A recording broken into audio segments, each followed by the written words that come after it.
देश में online gaming के रेगुलेशन को मजबूत करने के लिए सरकार ने नियमों का नया ड्राफ्ट जारी किया और 31 अक्टूबर तक सभी भागीदारों से ड्राफ्ट पर राय भी मांगी है। ड्राफ्ट में ऑनलाइन गेमिंग अथॉरिटी का गठन, मजबूत रेगुलेशन के लिए रेगुलेटरी को ज्यादा अधिकार, जरूरी रजिस्ट्रेशन तथा नियमों के उल्लंघन पर कठोर दंड या जुर्माने की बात कही गई है।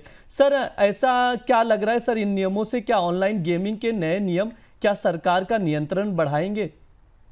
ऑनलाइन गेमिंग के लिए सरकार ने जो बेटिंग वाले गेम थे, जो पैसे के साथ या गैम्बलिंग के गेम थे, उन पर तो प्रतिबंध लगा दिया। इसके बाद जो बची हुई ऑनलाइन गेमिंग इंडस्ट्री है, उसे नए सिरे से रेगुलेशन देने के लिए ड्राफ्ट जारी किया गया। तो इसमें सबसे महत्वपूर्ण यह है कि जो इसकी रेगुलेटरी बॉडी होगी, जिसको online gaming authority of India कहा जाएगा, ये दरअसल एक कारपोरेट बॉडी होगी। तो ऐसा माना जा रहा है कि इसमें उद्योग और सरकार के मिले जुले प्रतिनिधि होंगे जो उद्योग को रेगुलेट करेंगे। ये डिजिटली और बहुत सारे तौर तरीकों से पूरे सिस्टम को रेगुलेट करेगी, पैमाने तय करेगी। इसमें आईटी मिनिस्ट्री के, इंफॉर्मेशन ब्रॉडकास्टिंग मिनिस्ट्री के, यूथ अफेयर्स के और फाइनेंशियल अथॉरिटीज के लीगल एक्सपर्ट शामिल किए जाएंगे।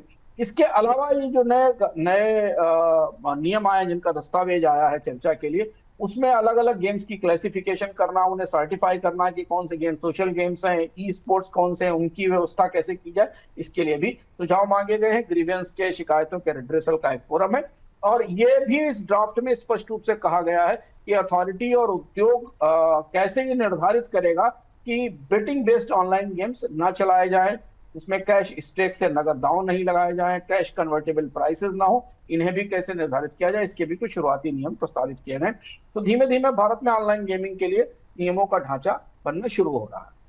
अगली खबर एमटीएफ से जुड़ी हुई है। ब्रोकर से उधार लेकर शेयर खरीदने की व्यवस्था यानी एमटीएफ के ट्रेंड में जोरदार बढ़ोतरी देखी जा रही है। रिपोर्ट के मुताबिक इस हफ्ते एमटीएफ के जरिए खरीदे गए शेयरों का आंकड़ा 1 लाख करोड़ के पार पहुंच गया है। जिन शेयरों पर एमटीएफ के जरिए सबसे बड़ा दांव लगाया गया है उनमें Jio Finance, TCS, Tata Motors, Reliance Industries और हिंदुस्तान एरोनॉटिक्स के शेयर शामिल हैं। सर, हम आपसे समझना चाहते हैं पूरा विस्तार से कि मार्जिन ट्रेडिंग होती क्या है और इसके उधार की स्थिति क्या है। मार्जिन ट्रेडिंग तेजी से बढ़ रही है। मार्जिन ट्रेडिंग में क्या होता है कि इन्वेस्टर्स ब्रोकर से उधार लेकर मार्केट में पैसा लगाते हैं। निवेशक इसमें स्टॉक की जो कुल कीमत जो वो सौदा बना रहा है या खड़ा कर रहा है, उसका एक हिस्सा देना पड़ता है, उसको मार्जिन कहा जाता है। बाकी हिस्सा जो कॉस्ट है वो ब्रोकर के द्वारा कर्ज में दी जाती है, उधार में दी जाती है, और इसलिए इसे लेवरेज ट्रेडिंग कहा जाता है, जिसमें इन्वेस्टर को आमतौर पर कम पूंजी लगाकर बड़ी डील करने का या बड़े सौदे करने का मौका मिलता है, खासतौर से महंगे स्टॉक्स में। जैसे आमतौर पर होता क्या है कि निवेशक को एक स्टॉक की कीमत का करीब करीब 20 से 30% देना पड़ता है, जो कि ऐसी सिक्योरिटीज में होता है जो मार्जिन के लिए अलाउड है एक्सचेंजर्स और सेबी की तरफ से। जैसे मान लीजिए 1 लाख रुपए का स्टॉक आप खरीद रहे हैं, तो मार्जिन की जरूरत 25% है, तो 25,000 रुपए इन्वेस्टर जमा करेगा, बाकी 75,000 रुपए ब्रोकर उधार देता है। अब परिस्थिति क्या है कि भारत में ये मार्जिन ट्रेडिंग पॉपुलर हो रही है और लोग उधार पर बड़ा निवेश कर रहे हैं। 1 लाख करोड़ रुपए की मार्जिन बुक तैयार है, एमटीएफ की बुक इस समय दिख रही है। थोड़ा चौंकाने वाला, अगस्त तक का आंकड़ा हमारे पास है, और अभी तक के हाल फिलहाल के दशकों में भारत में मार्जिन फिनांस या लेवरेज ट्रेडिंग का ये सबसे बड़ा हिस्सा है, सबसे बड़ा नंबर है, 1 लाख करोड़ के आसपास का है। जून से अगर आप देखें तो इसमें 33% की बढ़ोतरी हो चुकी है, और 2022 की शुरुआत से देखें तो ये 3 गुनी हो चुकी है। 2022 में जितनी थी उससे 3 गुना ज्यादा मार्जिन ट्रेडिंग हो गई है और मार्जिन की बुक बढ़ती चली गई है। तो क्यों रहा है?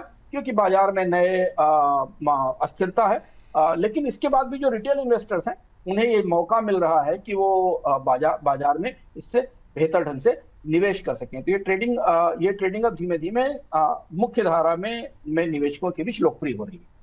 सर, इसमें एक चीज और आपसे समझना चाहेंगे कि स्कीम की डिमांड क्यों बढ़ रही है, और साथ ही ये भी बताइएगा सर कि इसमें रिस्क कितना है।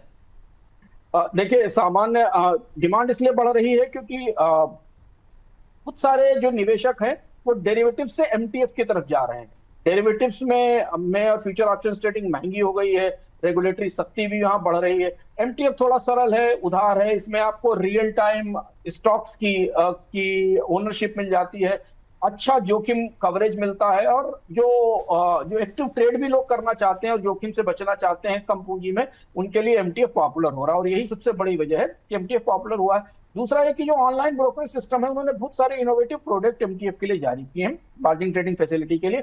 जो उन प्लेटफॉर्म से जो ट्रेड कर रहे हैं, उन्हें तत्काल ऑनलाइन ट्रेड के लिए मार्जिन मिल जाता है, निवेश मिल जाता है, उनकी डील्स क्विकली सेटल हो जाती है। इसलिए रिटेल इन्वेस्टर्स ने मार्जिन ट्रेडिंग का उपयोग बढ़ाया है।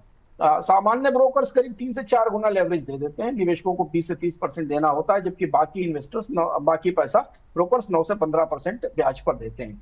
तो एफएनडो की तुलना में एमटीएफ को यह माना जाता है कि इसमें रिस्क और रिवार्ड थोड़ा बेहतर ढंग से संतुलित होता है, तो इसलिए मार्जिन ट्रेडिंग तेजी से बढ़ रही। जोखिम है तभी क्योंकि 1 लाख करोड़ काफी बड़ा नंबर है, और इसलिए थोड़े लोगों के पेशानी पे बल आए हैं इसे देखते हुए, क्योंकि लेवरेज से फायदा तो बढ़ता है पर नुकसान भी बढ़ता है। बाजार अचानक गिरता है तो मार्जिन कॉल शुरू होती है, ये हमने देखा है बाजारों में, हमेशा देखते हैं पोर्टफोलियो में तेजी से गिरावट होती है।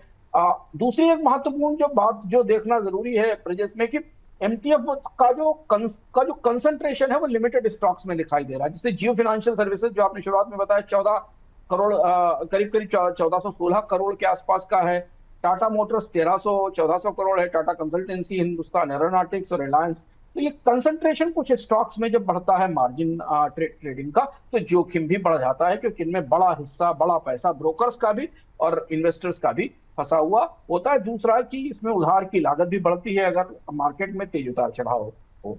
ये तस्वीर है मार्जिन ट्रेडिंग की, लेकिन ये लोकप्रिय हो रही है और डेरिवेटिव्स की जगह से इसको वैकल्पिक तौर पर स्वीकार किया जा रहा है।